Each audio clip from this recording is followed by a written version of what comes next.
Depuis le départ, les choses ont été un tout petit peu compliquées et très différentes, suivant qu'on était dans la tête de flotte ou dans la queue de flotte. On peut voir les traces des premiers bateaux, quasiment une trace directe jusqu'à l'entrée de la mer d'Alboran. Et depuis qu'ils sont rentrés en mer d'Alboran, tout le monde doit empanner, tirer des bords de largue. Mais pour les bateaux qui étaient déjà plus en arrière, avant même la mer d'Alboran, il a fallu déjà commencer à négocier un vent qui était beaucoup plus instable, ce qui explique en grande partie les écarts qui se sont creusés, puisqu'aujourd'hui, entre Hugo Boss le premier et Spirit of Hungary qui ferme la marche, il y a plus de 130 000 d'écart. Au classement, donc, c'est toujours l'équipage d'Hugo Boss, Alex Thompson, Pepe Ribes qui est en tête. Devant Neutrogena, Guillermo Altadil et José Munoz qui ont fait une belle remontée puisqu'ils étaient quatrième hier, qu'ils sont maintenant deuxième. Mais l'écart est très très serré avec Cheminé Poujoula, Bernard Stam, Jean Le Cam, puisque l'équipage de Neutrogena actuellement est à 12 000 du leader et celui de Cheminé Poujoula est à 13,4 000 du leader. Donc vraiment, ça sera très serré entre les deux pour savoir lequel de ces deux équipages passera en deuxième position à Gibraltar. Gaes tient toujours à 22 000 derrière le leader, donc qui est toujours dans le bon wagon. Et ensuite, les écarts sont creusés. Renault Capture est à 62 000 du leader. Et One Planet, One Ocean, We Are Water sont à plus de 100 000. Et Spirit of Hungary est à 135 000 du Gobos. Donc les écarts qui sont creusés et qui, malheureusement, pour les 4 bateaux qui ferment la marche, devraient continuer à se creuser d'ici Gibraltar, puisque actuellement ils avancent très lentement comparativement à la tête de flotte.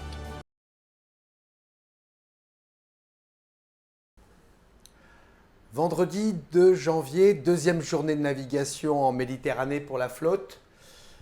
Comme on peut voir, un vent d'est de dizaines, 10-15 nœuds de vent cette nuit, avec une série d'empannages sous le Cap Gata, pour rester dans la pression à peu près à 20-25 000 du Cap Gata.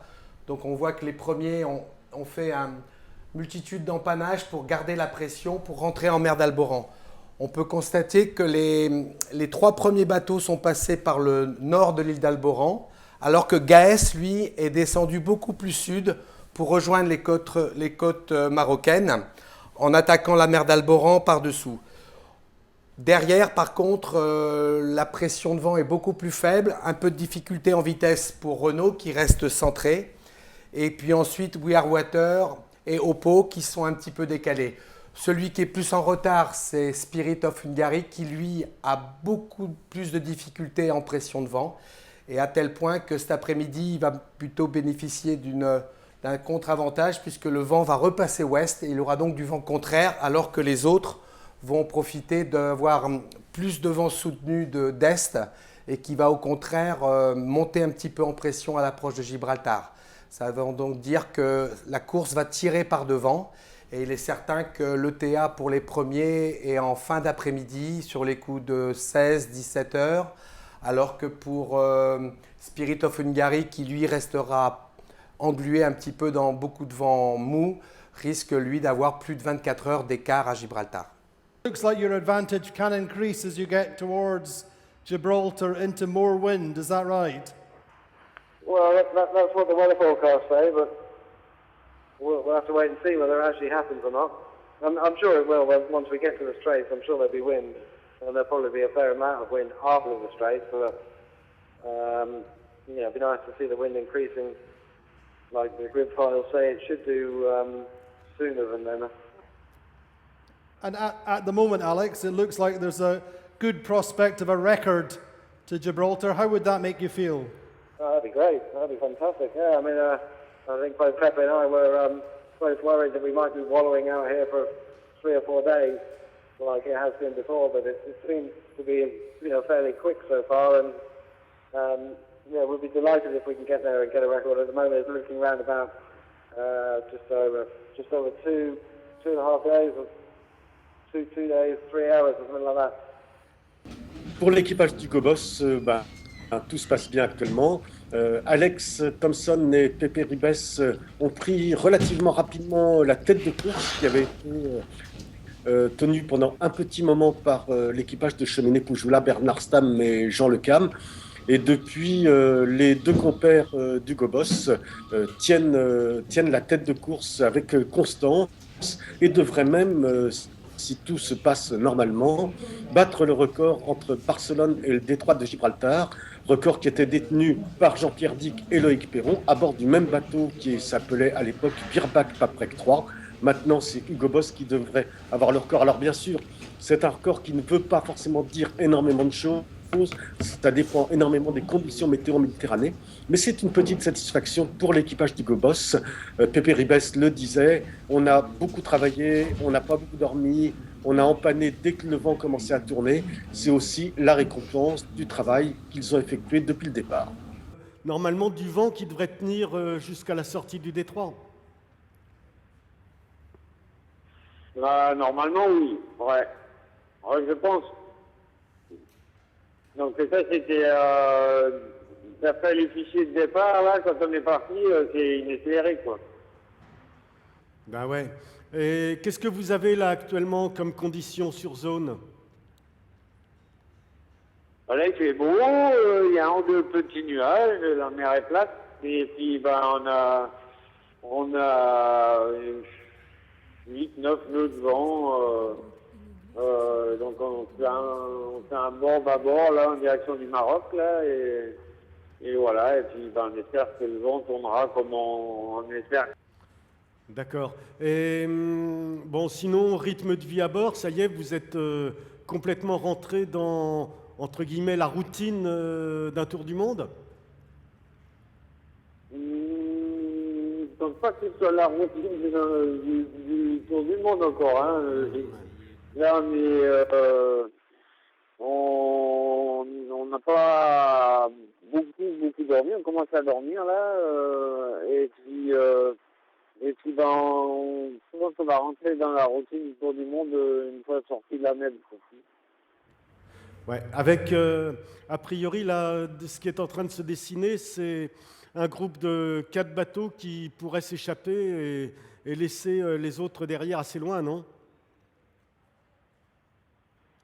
Alors, j'ai pas regardé le 5e, si Renault passera, j'ai pas regardé ça, quoi, mais je pense que c'est sûr que, enfin, c'est sûr, on n'est jamais sûr de rien, mais nous, ça devrait passer sans pétrole, quoi.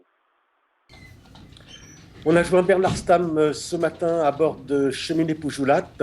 Bernard qui était en pleine forme, qui nous a dit qu'ils étaient plutôt contents de la météo qu'il y avait parce que c'était pas vraiment ce qui était annoncé au départ. Comme le disait le skipper suisse, c'était encore un petit peu tordu, mais c'est normal, c'est la Méditerranée. Il faut quand même pas espérer obtenir des vents très très stables. Mais jusque-là, les deux skippers ne se plaignent pas. On annonçait de la pétole et ils avancent quand même à bonne vitesse vers Gibraltar. Actuellement, le rythme à bord, comme le disait le navigateur suisse, actuellement, ça n'est pas encore vraiment la routine. On est plutôt dans un mode régate. Ça doit rappeler à Jean Le Cam les heures glorieuses du Figaro. On dort pas beaucoup, on essaie de faire marcher le bateau au mieux. Comme a dit Bernard, on commencera à prendre le rythme océanique une fois qu'on aura passé Gibraltar et qu'on sera dans les alizés. Ils ont vu quelques cargos, ils ont parlé avec un bateau qui s'est détourné, notamment gentiment pour ne pas gêner les deux navigateurs de Poujoula. Et là, ils font route vers les côtes marocaines. Ils feront un tout petit peu attention. Bernard se souvient que Dominique Vave, qui était aussi citoyen suisse il y a 4 ans, avait été abordé par les douaniers marocains. Ils avaient dû subir une inspection en règle avec Michel Paré. Donc Bernard espère qu'il n'y arrivera pas la même mésaventure, mais a priori la direction de course s'est mise d'accord avec les autorités marocaines et ça ne devrait pas arriver sur cette édition.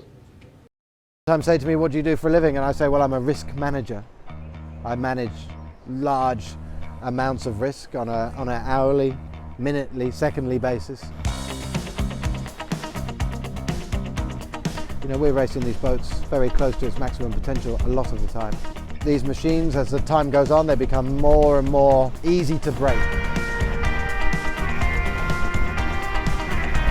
For me, it's my job, it's what I do, it's what I love, it's my passion. I wouldn't be the same person without it. And it's tough to choose, to make the choice to go for 3 months away is a difficult choice to make, not only for me, but also for my wife. Pepe and I will be married for 3 months. There's no possibility to be divorced, so we're there together. And we have to learn how to get the most from each other. And like any marriage, it's easy to push the wrong buttons and get the wrong answer. And we work hard to try and find what the right buttons are. When you're going down a wave at 40 knots in the middle of the Southern Ocean in the middle of the night and you're scared, you can look at the other guy in the eye and you can see that he is scared too. Pepe is, from a technical point of view, his ability to be able to fix things on board is better than mine. So I hope he'll be doing more of the maintenance than me. The competition in IMOCA is intense, and the experience of the skippers is immense. And if you didn't look at what they were doing, you would be a fool. I want to finish. Number one priority, to finish first. First you have to finish. But we've been second in this race before. And the last race I didn't start it, so unfinished business. We've got a great boat, well prepared. Our goal is to win. But we never sail against Pujolar. And Pujolar, since before, has had some big changes to the boat. And so we expect their performance to be very close to ours. The challenge for all of these teams is to get that balance right, reliability versus performance. And in this race, we're allowed to stop, but if we stop, we take a penalty, a time penalty. My biggest fear isn't that I'm going to die, it isn't that I might hit a container or a whale or a ship or I'll fall overboard or I'll get hurt. My biggest fear is not to perform.